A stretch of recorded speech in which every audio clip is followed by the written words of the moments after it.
Please be ready for dictation from the Hindu editorial section dated 12th November 2021. The topic is Season of Floods. Ready?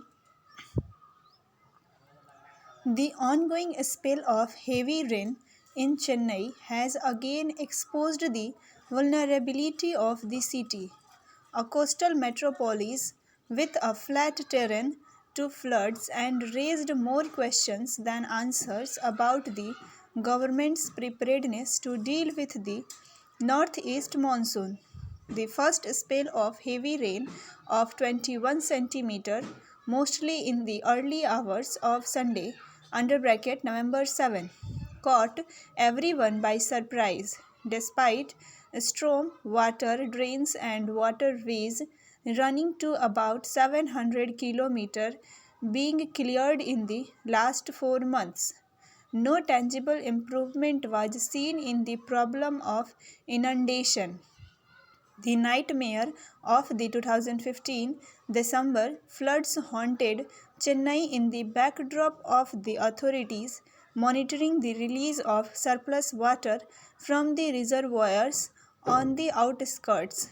Even as the city was struggling to get back to normality, there was a depression in the Bay of Bengal, which crossed the coast near Chennai and on Thursday. This time, the city did not experience very heavy rainfall, but several suburbs such as Tambaram and Red Hills recorded over 22 centimeters of rain. In the last 4 days, other parts of the state too were at the receiving end of the monsoon. Nagapattinam, one of the backward areas of the Kaveri Delta, was battered after 31 centimeters fell in a day. The crux of the problem is the issue of drainage, be it in Chennai or in Nagapattinam. In a large urban setting such as Chennai, shrinking open space, the gap between the coverage of the drains and that of sewer lines, aging drains and sewer networks in core areas of the city, and encroachments or obstructions hampering the free flow of water are responsible for the mess. The city is blessed with a few rivers such as the Coombe and the Adyar, apart from a number of canals including the Buckingham Canal. All these water bodies, if properly maintained, can be very effective flood carriers, sparing several residential localities from inundation. The state government, which is executing a couple of integrated storm water drain projects, should look for durable solution to the city's long-standing woes and executing them in a short span of time. The government has been swift in providing relief, and its seriousness in the matter can be seen from the fact that Chief Minister M.K. Stalin visited flood-hit areas continuously since Sunday for a first-hand account of the problems. Often in the past, the determination shown in finding a long-term solution to waterlogging waned during the non-monsoon periods. Mr. Stalin, who was Chennai mayor and local administration minister earlier, is well placed now to put his experience to use and pull the city out of the quagmire. The people too should be responsible enough in ensuring that the water bodies and drains are not turned into dumps. By holding the third regional security dialogue on Afghanistan, chaired by NSA Ajit Doval this week, New Delhi has sent out three strong messages. One, that it wishes to remain an important and engaged player in the future of Afghanistan. Second, that with the exit of US NATO troops, the ideal solution to the situation is through consensus in Afghanistan's extended neighborhood, including Russia.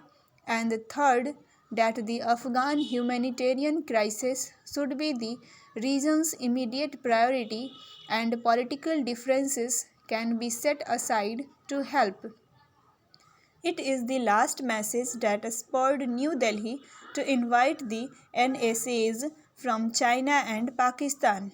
Despite the LAC standoff and deep differences with the Imran Khan government over Kashmir and cross border terrorism, by declining the invitation, Beijing and Islamabad have made it clear that they do not intend to assist India in its Afghan engagement, further demonstrated by the Khan government's churlishness in refusing India road access to send wheat and medicines to Kabul.